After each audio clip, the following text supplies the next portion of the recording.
कल्पना कीजिए आपके bank account में ठीक 1 लाख रुपए पड़े हैं। अब आप चाहते हैं कि वो पैसा बढ़े, लेकिन जैसे ही आप निवेश करने का फैसला लेते हैं ना, आपके सामने एक ऐसा चुनाव आ जाता है जो आपके पूरे फाइनेंशियल फ्यूचर को तय करता है। आखिर कौन सा रास्ता सबसे ज़्यादा रिटर्न देता है? लोगों से पूछिए तो आपको 3 तरह के अलग अलग राय मिलते हैं। कुछ लोग कहते हैं फिक्स डिपॉजिट सुरक्षित है, कुछ लोग बोलते हैं म्यूचुअल फंड की कंपाउंडिंग की पावर पर भरोसा करते हैं, और कुछ लोग कहते हैं कि डायरेक्ट स्टॉक में उतरा जाए जहां हाई रिस्क और हाई रिटर्न मिलते हैं। ऐसा समझिए ना जैसे आप किसी स्ट्रेटेजिक गेम में अपना कैरेक्टर लेआउट चुन रहे हैं। सबसे पहले फिक्स डिपॉजिट, बीच में है म्यूचुअल फंड का हाई इंटेलिजेंस और तीसरी तरफ है हाई रिस्क हाई रिवॉर्ड। किसे चुनेंगे हम? आज हम जेनेरिक एडवाइस नहीं देंगे, आज हम करेंगे एक प्योरली डेटा ड्रिवन एनालिसिस। हम देखेंगे कि 1 लाख रुपए 10 साल में एफडी, म्यूचुअल फंड और स्टॉक में कितना बनता है। और सिर्फ फाइनल अमाउंट नहीं या कोई किंग नहीं, हम ये भी समझेंगे कि हर अतिरिक्त रुपए के रिटर्न के लिए किसको कितना रिस्क लेना पड़ता है, क्योंकि इन्वेस्टमेंट चुनना सिर्फ रिटर्न चुनना नहीं है, यह आपके रिस्क टॉलरेंस और एफर्ट कैपेसिटी के हिसाब से सही फाइनेंशियल लेआउट चुनना भी है। सबसे पहले बात करते हैं फिक्स डिपॉजिट यानी एफडी की। इसे आप फाइनेंशियल दुनिया का हैवी आर्मर समझिए। जब आप अपना पैसा एफडी में रखते हैं तो आपका कैपिटल एक रेगुलेट और गारंटेड कॉन्ट्रैक्ट में लॉक हो जाता है। हमारी केस में हम 7% एनुअल रेट ऑफ रिटर्न मान के चलते हैं। यह रेट मार्केट के ऊपर जाए या नीचे जाए, इससे बिल्कुल फ़र्क नहीं पड़ता। अगर आप 1 लाख रुपए को 10 साल के लिए एफडी में डालें तो ग्रोथ बहुत प्रेडिक्टेबल रहती है। 10 साल बाद यह रकम पहुंचती है लगभग 1,96,715 रुपीज़, यानी आपका पैसा लगभग 2 गुना हो जाता है, वो भी बिना मार्केट पैनिक के।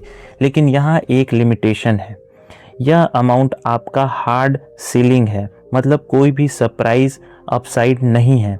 आप मार्केट क्रैश से पूरी तरह सुरक्षित रहते हैं, लेकिन एग्रेसिव ग्रोथ का मौका भी छोड़ देते हैं।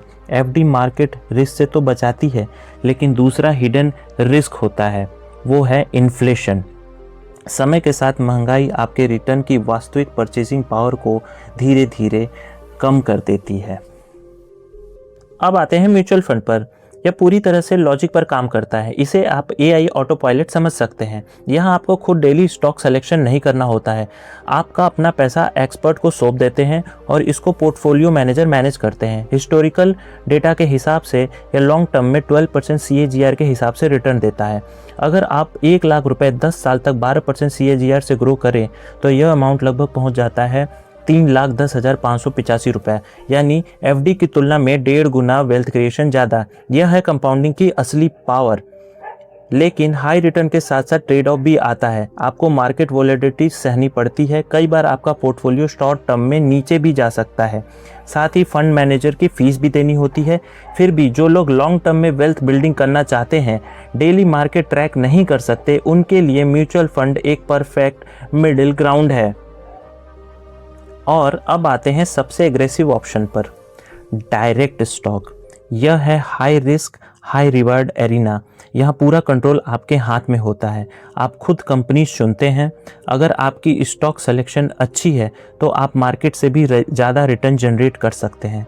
हमारी सिमुलेशन में हम 15% रेट ऑफ रिटर्न मारकर चलते हैं।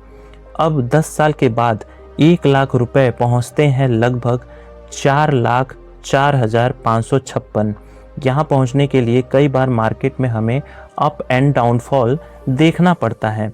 इन तीनों ऑप्शन में हमें स्टॉक सबसे ज़्यादा रिटर्न देता है अगर हम निफ्टी 50 के पिछले 10 साल के 15% रिटर्न को लेके चले तो। लेकिन जितनी ऊंचाई उतना ही बड़ा डाउनसाइड रिस्क। अगर स्टॉक सिलेक्शन गलत हो जाए या मार्केट क्रैश में पैनिक सेलिंग हो जाए तो आपका कैपिटल आधा भी हो सकता है। यह सिर्फ फाइनेंशियल रिस्क नहीं है, यह डिमांड करता है deep market knowledge, time commitment, research skill and emotional discipline को। स्टॉक बिल्कुल भी सेट एंड फॉरगेट व्हीकल नहीं है। यह उन लोगों के लिए है जो एक्टिवली मार्केट को समझते हैं। अब 10 साल का क्लियर कंपैरिजन देख लेते हैं। एफडी हमें देता है 1.96 लाख रिटर्न, म्यूचुअल फंड देता है 3.1 लाख रिटर्न और स्टॉक देता है 4.04 लाख रिटर्न। यानी 10 लाख में हमें डायरेक्ट स्टॉक सबसे ज़्यादा रिटर्न देता है। सो ये हायरार्की से बिल्कुल क्लियर है कि एफडी का मतलब है low risk, mutual fund is medium risk and stock is high risk high reward. But उन लोगों को एफडी में पैसे रखने चाहिए जो हाई रिस्क हाई रिवॉर्ड और मार्केट के अप डाउन नहीं देख सकते। म्यूचुअल फंड में पैसे उन लोगों को लगाने चाहिए जो जॉब करते हैं या दूसरे प्रोफेशन में हैं, जो ज़्यादा टाइम मार्केट को अप एंड डाउन को देखने में ज़्यादा टाइम नहीं दे सकते, उन्हें म्यूचुअल फंड में पैसे लगाने चाहिए। डायरेक्ट स्टॉक पूरी रिसर्च मांगता है, आपको मार्केट के हर अप एंड डाउन को देखना होता है और उसी हिसाब से अपने पैसे को इन्वेस्ट करना होता है। सो आप डायरेक्ट स्टॉक में तभी जाएं जब आपके पास डीप रिसर्च नॉलेज हो। एक स्मार्ट इन्वेस्टर क्या करते हैं? एक स्मार्ट इन्वेस्टर सिर्फ एक रास्ता नहीं चुनते, वो एक हाइब्रिड पोर्टफोलियो बनाते हैं जहां हर एसेट क्लास की हर अलग रोल होता है। उदाहरण के लिए FD is for emergency fund, mutual fund is for long term wealth creation and stock for high growth booster. यही सबसे प्रैक्टिकल और स्मार्ट स्ट्रेटजी होती है। लॉन्ग टर्म वेल्थ सिर्फ पैसा बनाने से नहीं बनती, बल्कि सही जगह पैसा डिप्लॉय करने से बनती है। आप कमेंट में मुझे बताइए कि आप अपनी वेल्थ का सबसे बड़ा हिस्सा कहाँ इन्वेस्ट करते हैं, एफडी, म्यूचुअल फंड या स्टॉक में? बताइएगा ज़रूर, फैसला आपका है।